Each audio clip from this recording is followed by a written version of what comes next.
Menang punya kegiatan pengebasan guru penggerak untuk modul yang pertama ini. Ya, kali ini kita akan menjelaskan tentang disiplin positif. Ya, dengan tujuan pembelajaran khusus ini yang pertama menjelaskan makna disiplin positif dan mengamati penerapannya di lingkungan sekolah serta kaitan dengan teori kontrol dengan 3 motivasi perilaku manusia.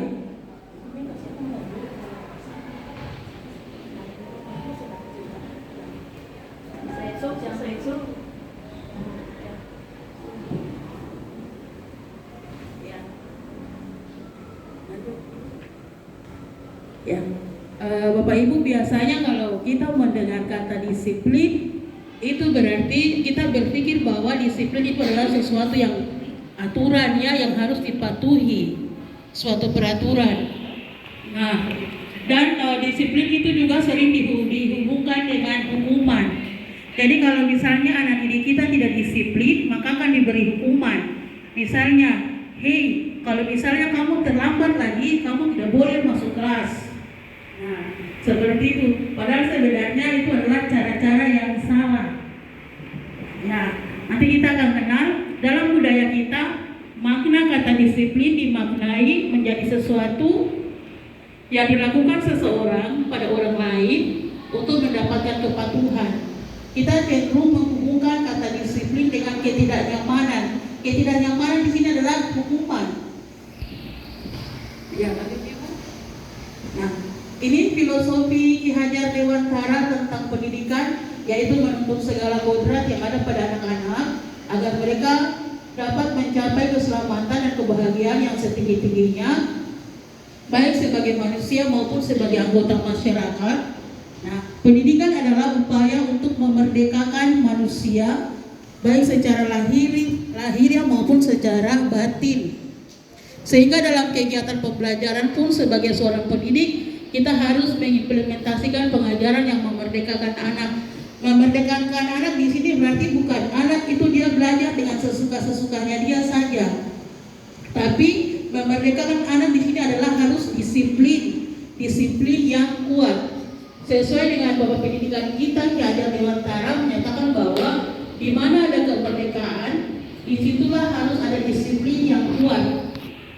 Sungguh disiplin itu bersifat self-discipline. Self-discipline itu artinya disiplin diri dan yang keluar dari diri sendiri, motivasi, instruksi. Nah, disiplin yang datang dari ketua punya kesadaran diri sendiri. Misalnya kalau sudah disampaikan bahwa Bapak Ibu besok kita rapat jam 11, berarti besok harus sebelum jam 11 harus sudah ada. Atau misalnya kalau kita punya jam pembelajaran besok pagi, itu jam 7 berarti harus lebih awal. Jangan seperti yang biasanya kalau ibunya nggak sampaikan di grup, Bapak Ibu semangat ya, besok jam sekolah pagi harus datang lebih awal. Nah itu yang dinamakan dengan motivasi ekstrinsi dari luar, dari pihak luar. Ya seperti itu. Lanjut Ibu. Nah, untuk menciptakan murid yang merdeka, syarat utamanya adalah harus ada disiplin yang kuat. Disiplin yang dimaksud adalah disiplin diri. Yang tadi kita bilang itu disiplin diri, disiplin yang datang dari atau punya kesadaran diri sendiri.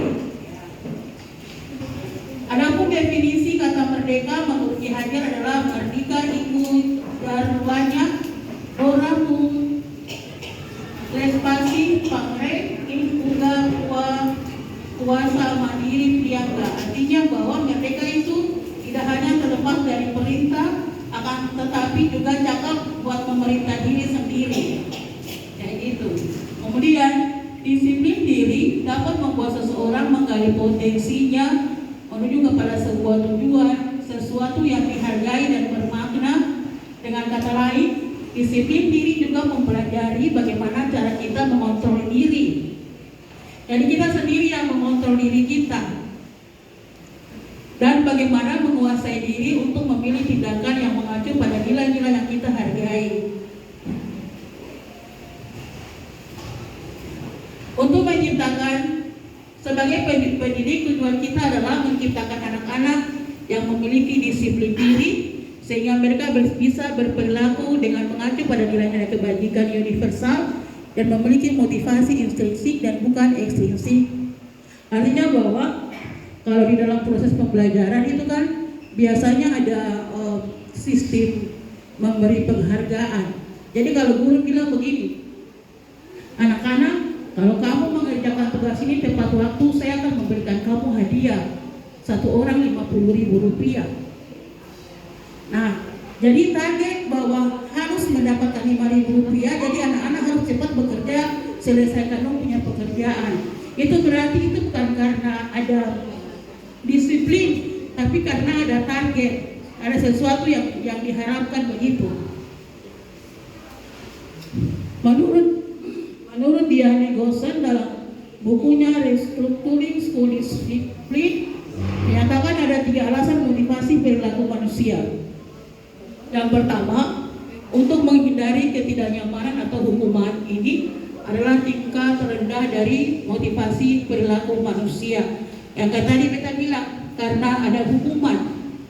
Nah, contoh yang paling konkret misalnya, terkadang guru ataupun beta, biasanya kalau rapat itu paling takut pada datang terlambat karena takutnya sampai kepala sekolah lihat itu Ibu Noni sudah terlambat. Nah, seperti itu. Yang kedua, untuk mendapatkan imbalan atau penghargaan dari orang lain. Jadi mau melakukan disiplin itu karena ada imbalan, karena ada penghargaan. Padahal kalau mau disiplin itu harus secara intrinsik dan dalam diri sendiri. Contoh kayak tadi kita kasih contoh untuk anak-anak, mau mendapatkan uang berarti harus disiplin. Padahal sebenarnya itu tidak boleh. Nah, contoh di dalam kelas, sebagai guru kita tidak seharusnya seperti begitu. Kalau belajar, jangan mengiming-imingi anak. Misalnya kalau soal nomor 1 bisa diselesaikan, ibu guru kasih gula-gula. Nah, padahal itu sebenarnya tidak boleh. Seharusnya kalau nomor 1 bisa diselesaikan, ibu guru kasih apresiasi. Ya, good, bagus. Dia bisa selesaikan pekerjaan ini dengan baik, seperti begitu. Yang terakhir, untuk menjadi manusia, untuk menjadi orang yang mereka inginkan dan menghargai diri sendiri dengan nilai-nilai yang mereka percaya. Nah, artinya bahwa orang dengan motivasi ini akan bertanya, akan menjadi orang yang seperti apa apabila mereka melakukannya. Mereka melakukan sesuatu karena nilai-nilai yang mereka yakin dan hargai, dan mereka melakukannya karena mereka ingin menjadi orang yang melakukan nilai-nilai mereka yakini tersebut. Oke, nah jadi tujuan dari disiplin positif adalah menanamkan motivasi yang ketiga. Yang ketiga ini untuk menjadi orang yang mereka inginkan, dapat menghargai diri sendiri. Ya. Dan ketika kita memiliki motivasi tersebut, mereka telah memiliki motivasi intrinsik yang berdampak dalam jangka yang panjang dan motivasi yang tidak akan terpengaruh pada adanya hukuman atau hadiah. Mereka akan tetap berperilaku baik dan berlandaskan nilai-nilai kebajikan karena mereka ingin menjadi orang yang menjunjung tinggi nilai-nilai yang mereka hargai. Ya. Oke, terima kasih. Itu saja yang bisa kita jelaskan. Terima kasih Bapak Ibu.